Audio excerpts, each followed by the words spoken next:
Salut à toutes et à tous, c'est Comics4, j'espère que vous allez bien. Pour ma part, ça va très bien. Je continue de tourner du coup avec cette review lecture sur ce titre-là, le Cosmic Ghost Rider, que j'ai eu sur l'édition du coup à 6,99€ de chez Panini Comics. Un comics écrit par Cates. Alors, je vais commencer simple, j'ai adoré ce comics, je l'ai lu d'une traite.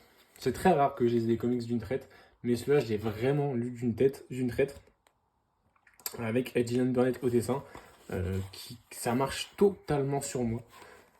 En gros, ça nous parle de quoi? Ça nous parle du Cosmic Ghost Rider, ce personnage qu'on a aperçu dans les pages de la série Thanos Wins, où en fait c'était Thanos qui avait fini par réussir son but ultime, c'était le dernier être humain au monde.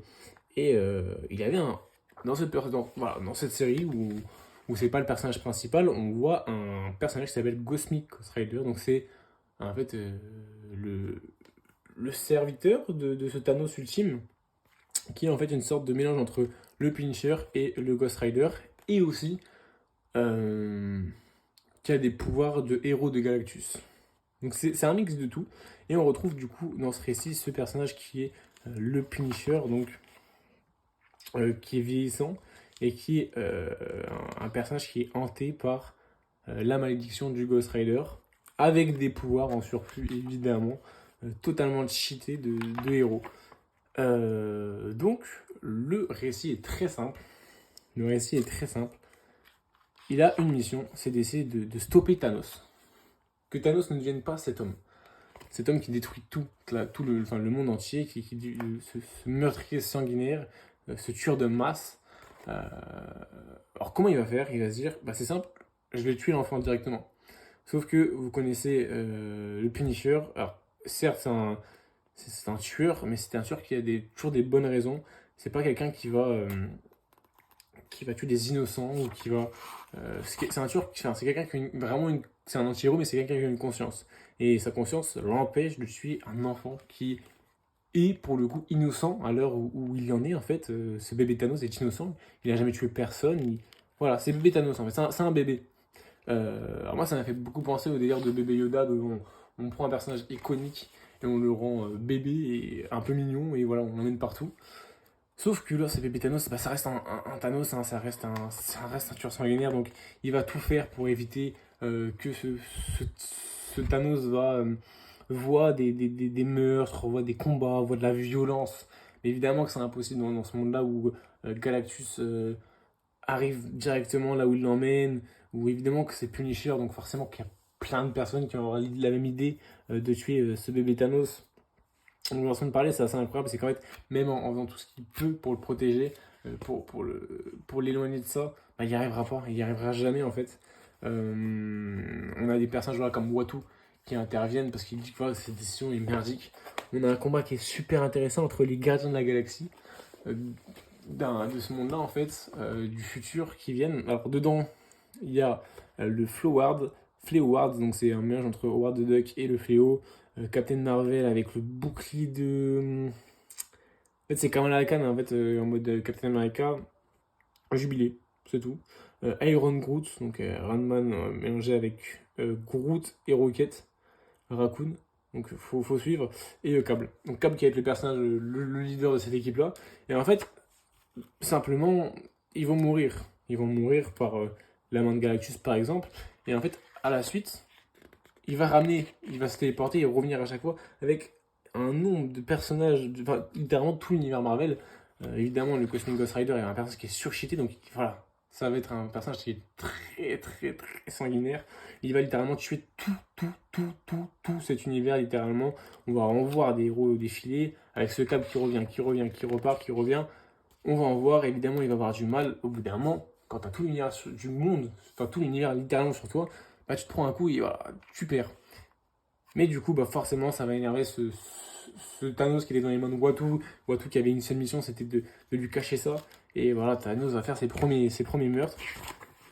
Et c'est là où on va trouver le truc le plus intéressant de ce récit-là, c'est qu'on va voir le Thanos du futur élevé par le Punisher. Donc le Thanos que littéralement le Punisher essaie de protéger, bah c'est lui, des années plus tard.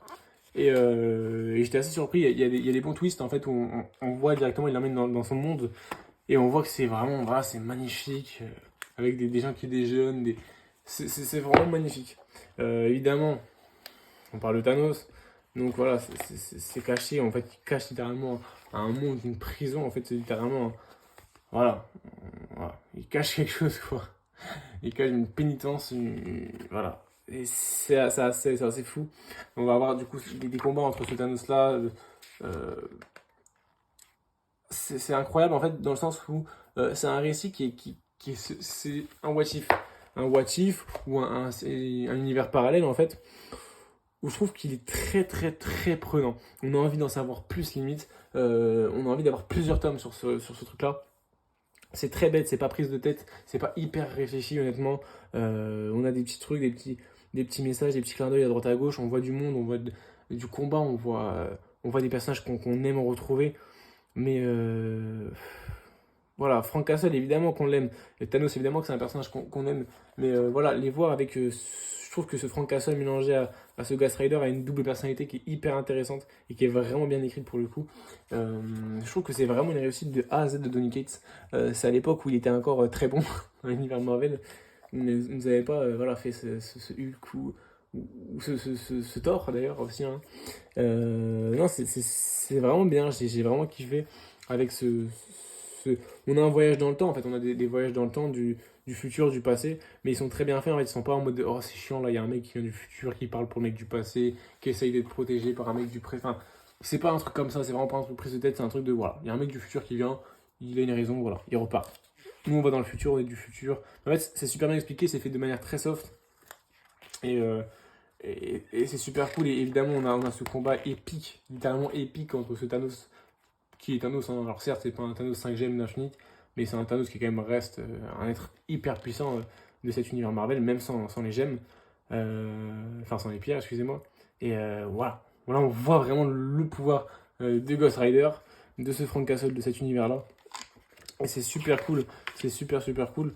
Alors, ce Thanos, évidemment, bah voilà. La moralité de l'histoire, c'est qu'en fait, on retourne à la case départ dès le début, en fait, à la fin. Euh, ce Thanos va retourner où il est. On a un petit dialogue avec la mort qui est assez sympathique, honnêtement. Où on parle du coup de. Il lui dit en fait de laisser ce gosse, en fait. Enfin, ce gosse n'a rien demandé. Et voilà. Donc, c'est vraiment un récit que j'ai adoré de A à Z. J'ai essayé de vous synthétiser l'histoire. Mais franchement, lisez ça parce que c'est super, super cool. Je trouve que l'univers est vraiment incroyable pour un monde parallèle, je trouve que c'est cool. C'est bien exploité les personnages qu'on a. On a de l'humour parce que voilà, on a quand même ce truc de Ghost Rider. Mais on a de la prise de tête du truc sérieux parce que on a quand même du Frank Castle. Vraiment, j'ai vraiment adoré ce récit-là. C'est super bien dessiné par contre pour le coup. Voilà, tous les visages, l'importance, les couleurs, la colorisation est très très très bonne aussi dans ce récit. Évidemment, on est dans un truc cosmique un peu violâtre parce qu'on a du Thanos et aussi du Ghost Rider et du Galactus aussi d'ailleurs. Mais je trouve que c'est super, super, super bien. J'ai passé un moment. C'est un des rares récits que j'ai one shot. Là, je vais vous chroniquer deux récits aujourd'hui. Je vais vous présenter le deuxième hop, dans cette vidéo-là. Que je sors dans une prochaine vidéo, hein, mais c'est l'inverse en fait. C'était littéralement l'inverse. En général, les récits, moi, je lis une issue par une issue. Euh, J'essaie de me lire au moins une issue par soir, en fait, si vous voulez. Et bon, souvent, c'est plus, hein, parce que voilà, j'aime bien le récit. Donc voilà, ça enchaîne. Mais là, celui-là, vraiment, voilà, on est sur un récit de quoi? De 5 issues peut-être? 6 à mon avis, 6. Et je les ai bouffés les issues, voilà, 5 issues. Je les ai bouffés. C'est sorti en 2018, mais j'étais littéralement passé à côté. Évidemment, je connaissais ce personnage-là, mais j'étais passé à côté. Et franchement, les gars, pour 6,99€, foncez. Découvrez-moi cette histoire, ce monde parallèle qui, voilà, pas, même si vous n'êtes pas de Marvel, littéralement, vous lisez du DC, vous lisez, allez-y, franchement, c'est cool. C'est vraiment bon délire. C'est encore mieux si on a des connaissances en univers Marvel, notamment tout ce passage avec Thanos, avec Cable, qui ramène tout l'univers. Mais franchement, c'était super cool. Voilà pour cette petite vidéo. N'hésitez pas à me dire ce que vous avez pensé de ce titre, même si je sais qu'il a vraiment très bonne presse déjà de base. Pour un titre évidemment chill, on va dire. N'hésitez pas à liker la vidéo, vous abonner si ça vous a plu. Merci encore à vous pour votre soutien. C'est toujours agréable de faire des vidéos parce que j'ai toujours des bons retours. Ça suit derrière, donc c'est vraiment super sympa. N'hésitez pas en tout cas à vous abonner si ce n'est pas déjà fait et à commenter surtout. Et j'ai aussi Instagram, j'en parle jamais, mais j'ai Instagram. Il y a pas mal de gens qui viennent me parler aussi là-bas directement, donc c'est vraiment cool. Sur ce, je vous souhaite une très bonne soirée ou une très bonne journée selon l'heure où vous regardez la vidéo et surtout de très très bonnes lectures.